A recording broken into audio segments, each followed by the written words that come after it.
a mais um vídeo do canal Apaixonados pela Cruz. Sou Alexandre Oliveira e este é o nosso canal. Aqui você vai encontrar mensagens e ministrações da Palavra do Senhor. E desde já eu quero convidar você a abrir a sua Bíblia no livro de Atos dos Apóstolos. Atos dos Apóstolos, capítulo de número 1, verso de número 3. Atos dos Apóstolos, capítulo de número 1, verso de número 3. Vamos lá, diz assim. Aos quais, é que é Jesus falando, aos quais também depois de ter padecido, se apresentou vivo com muitas infalíveis provas, sendo visto por eles por um espaço de 40 dias, falando a respeito do reino de Deus, e estando com eles, determinou-lhes que não se ausentassem de Jerusalém, mas que esperassem a promessa do Pai, e que disse, e de mim ouviste. Porque na verdade João vos batizou com água, mas vós sereis batizados com o Espírito Santo não muitos dias depois destes. E aqueles, pois, que estavam reunidos ouvindo, perguntaram: Senhor, restaurarás tu neste tempo a Israel? Ao que disse: não vos compete saber os tempos ou as estações que o Pai estabeleceu pelo seu próprio poder, mas recebereis a virtude do Espírito, que há de vir sobre vós, e ser-me-eis testemunhas tanto em Jerusalém, como na Judeia, em Samaria e até os confins da terra. Vamos lá. Primeira coisa que eu tenho que entender, antes de ir direto pro conteúdo, eu queria pedir para você deixar o like, se inscrever no canal se ainda não for inscrito, está ativando o sininho de notificações. Vamos lá. Primeira coisa que eu tenho que observar aqui, quando eu falo sobre Atos dos Apóstolos, o versículo de número 1 diz que ele está dizendo o seguinte: fiz o primeiro livro, o primeiro tratado a Teófilo acerca das coisas que Jesus começou a fazer. O que é que Lucas está querendo dizer? Porque o autor deste livro é Lucas, o mesmo Lucas que escreveu o Evangelho. Ele escreve aos Atos dos Apóstolos, que fala sobre tudo aquilo que Jesus começou a fazer, ou seja, trata dos primeiros anos da vida da igreja após Jesus partir. Mas no capítulo número 1, Jesus ainda estava com os discípulos, porque a Bíblia vai nos afirmar que ele passa 40 dias ensinando e exortando a igreja a perseverar na oração. Versículo 4: e determinou-lhes que não se ausentassem de Jerusalém. Jerusalém, para quem não sabe, significa lugar de paz. Isso quer dizer que Jerusalém era um lugar de paz em que a igreja nos seus primeiros anos, nos seus primórdios, devia ficar para aprender, para orar e para buscar. E durante aqueles 40 dias Jesus está exortando, está ensinando, está dando-lhes um embasamento para que eles possam permanecer. Aí de repente aqui diz o seguinte: e Jesus disse: esperem a promessa do Pai que de mim ouviste. Por isso, porque em verdade João vos batizou com água, mas vós sereis batizados com o Espírito Santo não muitos dias depois desses. Você observa que até aqui está normal, Jesus está pregando, Jesus está ensinando, aí de repente vem alguém, um grupo na verdade, e faz uma pergunta totalmente fora de contexto. Qual é a pergunta? A pergunta é a seguinte: aqueles que haviam se reunido perguntaram, dizendo: Senhor, restaurarás tu nesse tempo a Israel? Observe que a pergunta não tem sentido, porque Jesus está falando que eles vão receber o Espírito Santo. A pregação de Jesus é para permanecer na busca, como diz alguém, na brecha, permanecer buscando a presença de Deus. Só que a pergunta é: vai ser nesse tempo que vai ter revolução? Vai ser nesse tempo que o Senhor vai se estabelecer como rei? Porque muitos tinham uma visão errônea de que o reino que Jesus falava era na terra, quando na verdade o reino era nos céus. A visão que eles tinham era que Deus reinaria aqui. Muitas vezes eles quiseram pegar Jesus e proclamar como rei, mas Jesus se distanciava, ia para lugares ocultos, lugares secretos, muitas vezes para os montes, e ali orava. O que é que Jesus está querendo passar para nós? Ele está querendo nos ensinar que o reino que ele falava não era naquela época, não é do tempo de hoje. O reino que Jesus está falando é o reino dos céus. Só que eles não entendem. Mas por que eles não entendem? E da mesma maneira tem sido hoje. Nós vivemos um período difícil. de enfermidades, de doenças que têm aparecido pelo mundo, e muitas pessoas estão tirando a visão da mensagem de Cristo, da mensagem da cruz, para olhar para a situação do hoje. Jesus não está preocupado com os problemas de revoluções. Olha, não prenda a sua visão em politicagem, não perda a sua visão em enfermidade, não perda a sua visão. É como se Jesus estivesse dizendo o seguinte: mantenha a sua visão, o seu compromisso na palavra de Deus. Você vê, o assunto foi tão interessante aqui que o próprio Jesus, se observa que ele aproveita a pergunta sem fora de contexto. A pergunta é, digamos, meio que uma pergunta que não deveria ter sido feita para dar uma lição. Olha o que Jesus disse, versículo 7.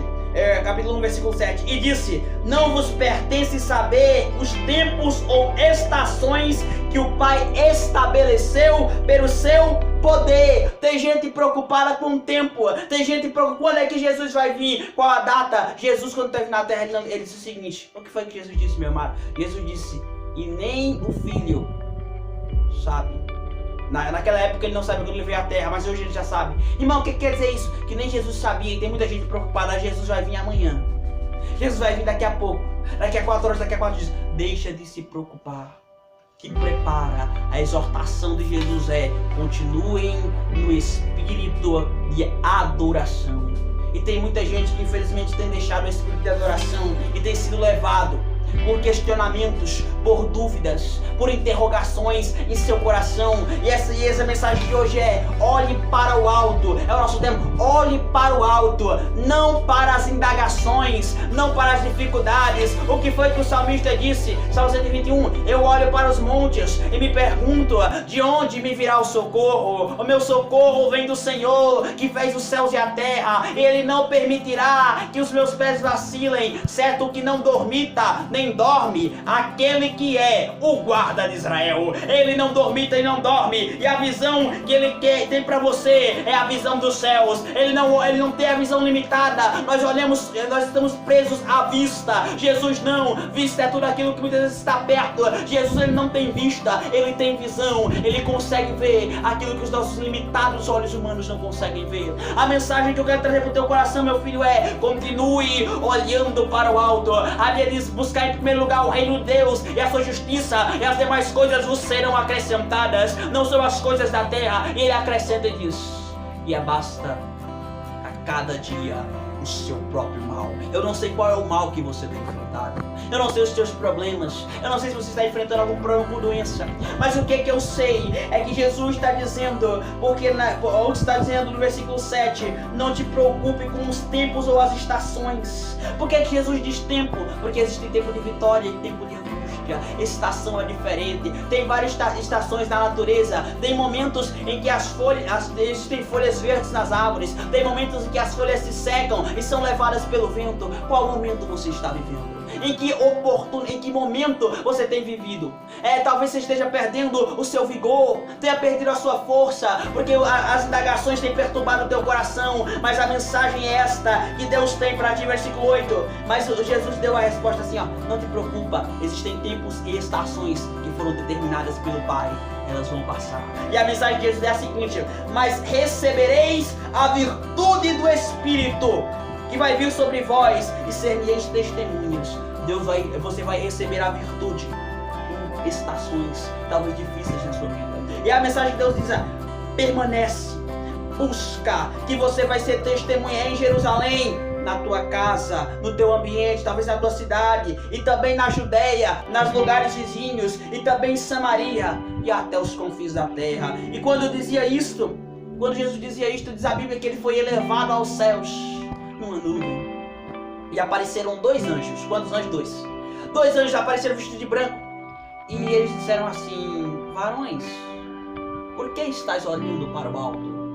O mesmo Jesus que foi assunto aos céus, que foi elevado aos céus, esse mesmo Jesus, ele há de voltar da mesma maneira em que vocês viram subir. A esperança e o motivo que nós devemos olhar para o alto erguer a nossa cabeça em meia situação difícil que nós estamos vivendo e dizer, mas a esperança da igreja é que Jesus de Nazaré, ele vai voltar. Capítulo 14 do livro de João: não se turbe o vosso coração, crede em Deus, crede também em mim. Na casa de meu pai há muitas moradas, se assim não fora, eu não vos teria dito, vou preparar-vos um lugar, e quando eu preparar o lugar, voltarei e vos receberei para mim mesmo, para que onde eu estou, estejais vós também. Ele volta para te buscar. Mas ele deixou a seguinte mensagem: o Espírito Santo de Deus descerá. Mãe, irmão, por que Jesus no versículo 3 destaca isso aqui? Também, depois de ter padecido, se apresentou vivo. Porque ele está deixando claro que vai ter momento de crucificação, vai ter momento de dor, vai ter momento de dificuldade. Mas Jesus, observe, Jesus orou, teve oração sacerdotal. E ele cantou um hino para os discípulos. Depois ele vai para o Getsemane e ele ora. E quando Jesus está morrendo, as últimas palavras de Jesus demonstram-se como uma oração. Porque a palavra é: perdoa, porque eles não sabem o que fazem. Jesus orou antes da crucificação. Jesus orou antes, oração sacerdotal, orou depois. Porque Jesus está deixando claro pra gente, pra mim e pra você, que vai ter padecimento, mas também tem que ter preparação, e a preparação é na oração. Versículo 14: e todos estes perseveraram unânimes em oração e súplica com as mulheres e a mãe de Jesus. E eu termino esse vídeo dizendo isso para você: persevere na oração, continue buscando o batismo do Espírito Santo se você ainda não recebeu, continue ainda buscando dons, continue buscando ainda saber qual é o dom que Deus tem para ti. Esse é o vídeo de hoje do canal Apaixonados pela Cruz.